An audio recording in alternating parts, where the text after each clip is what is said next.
Hi, praise the Lord. கர்த்தருடைய பரிசுத்த நாமத்தினால உங்களை வாழ்த்தி வரவேற்கிறேன். எல்லாரும் எப்படி இருக்கீங்க? நல்லா இருக்கீங்களா? சந்தோஷமா இருக்கீங்களா? ஓகே, நம்ம இன்னைக்கு பார்க்க போகிற வேத வசனம் சங்கீதம் 118 22வது வசனம் 23வது வசனம். வீடு கட்டுகிறவர்கள் ஆகாதென்று தள்ளின கல்லே மூளைக்கு தலைக்கல்லாயிற்று. அது கர்த்தராலே ஆயிற்று. அது நம்முடைய கண்களுக்கு ஆச்சரியமாக இருக்கிறது. நம்மளை எத்தனையோ பேர் வேண்டான்னு ஒதுக்கி இருக்கலாம், நம்மளை வேண்டான்னு புறக்கணிச்சு இருக்கலாம்.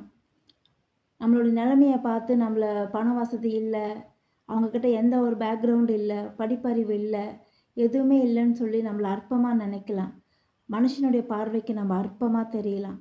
ஆனால் கர்த்தருடைய பார்வைக்கு நம்ம விசேஷமான பிள்ளைங்க. யாரெல்லாம் நம்மளை ரிஜெக்ட் பண்ணுறாங்களோ அவங்க முன்னாடி கர்த்தர் நம்மளை உயர்த்த போதுமானவருங்க. தாவீது ஆடு மேய்ச்சிட்டு இருந்தாங்க.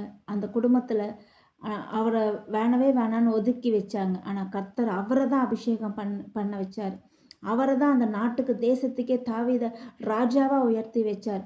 சாதாரணமாக ஒரு ஆடு மேய்ச்சிக்கிட்டு இருந்தவர் எப்போ காட்டில் ஆண்டவர் அவருக்கு வீட்டில் வேலையே இருக்காது. வீட்டில் யாருமே அவரை சேர்த்துக்க மாட்டாங்க தாவீது ராஜாவை. ஆனால் கர்த்தருடைய பார்வைக்கு அவர் எவ்வளோ விசேஷமாக இருந்தார். யார் யாரெல்லாம் இன்னைக்கு தனிமையில் இருக்கீங்க, என்னை யாருமே கவனிக்கலை, என்னை யாருமே சாப்பிட்டியான்னு கேட்கல, என்னை யாருமே விசாரிக்க ஒரு ஆள் இல்லை, என்னை அன்பாக கவனிக்க ஒரு ஆள் இல்லைன்னு நினச்சிட்டு இருக்கீங்களோ, கர்த்தருடைய பார்வைக்கு நீங்கள் தாங்க விசேஷமான ஆள். அதை புரிஞ்சுக்கோங்க. இந்த வசனத்தை சொல்லி சொல்லி ஜபிங்க. கர்த்தர் நிச்சயமாக உங்களை ஆண்டவர் உயர்த்துகிற ஒரு நாள் கண்டிப்பாக வரும். நம்ம இப்போ ஜபிக்கலாமா? ஆண்டவரே, வீடு கட்டுகிறவர்கள் ஆகாது என்று தள்ளின கல்லை மூளைக்கு தலைக்கல்லாயிற்று.